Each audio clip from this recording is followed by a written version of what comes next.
Hello, my name is Gil Zilkha. Welcome to my channel. This is my series entitled Essential Classical Music, where we look at the best recordings of the major classical music works. This video is taken out of my larger video covering the major symphonies. If you enjoy this, I hope you'll go over and look at that larger one. Just know that you don't have to watch it all in one big gulp. It is divided into chapters. It's real easy to just click through and choose whichever symphony that you're curious about. So I hope you enjoy it. Now let's talk about the Mahler Sixth.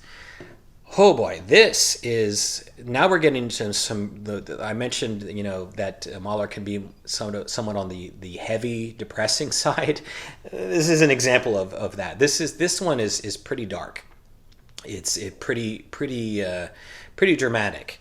And I have to recommend, as a top recommendation for this one, like the fifth, it's considered a classic, and that is Barbirolli. Whoop. Did I have it up? Okay, yeah, it's right side up. Barbirolli with the new Philharmonia. And if I can get it out again, it comes in the box set, of course.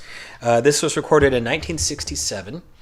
And, oh my God, this version is just, I remember the first time I heard this. It's a little controversial, actually, because the tempo in the first movement is on the slow side. But you're being pounded just real slowly, and it's just boom, boom, boom, and to me it has a really strong effect. The recording quality is fantastic. It's just overwhelming to me, this version. I mean, a lot of that goes, of course, credit to Mahler. It's just an incredible symphony. Incidentally, Barbirolli did a concert version of this that was released on Testament, I think, a few days before this recording was made, which, interestingly enough, the tempo of the first movement is more fast, more conventionally quick. It just goes to show that often with the greatest artists, they could change their mind day to day. They weren't always settled on how to do things. But this definitely works. However, if you do want to hear a more conventional, more quick first movement, there is an excellent version also from Bernstein. This is with the Vienna Philharmonic, recorded in 1988. Also very dramatic, also just overwhelming in its power. That final movement just really packs a punch. So this is great, and it's also wonderfully recorded. Incidentally, this is one where, okay, so the middle movements, this little controversial topic, among Mahlerites, is whether he wanted the andante to be second and the scherzo to be third, or the slow and then the fast movement, or he wanted it flipped. So in the Barbirolli commercial recording, you do get the andante and then the scherzo, and then the Bernstein recording, you get it flipped. It doesn't really matter to me. I mean, you could always listen to them in that order if you want. Personally, I prefer having the andante second, because it feels to me like when I hear the beginning of the scherzo, I feel like, well, didn't I just hear that with the first movement?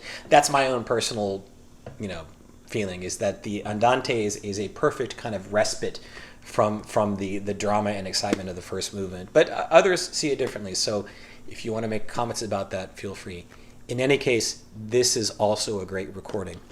I'm only going to mention one other one for the sixth, and that is a live recording from 1955 with another conductor of the Concertgebouw named Edward van Beinum.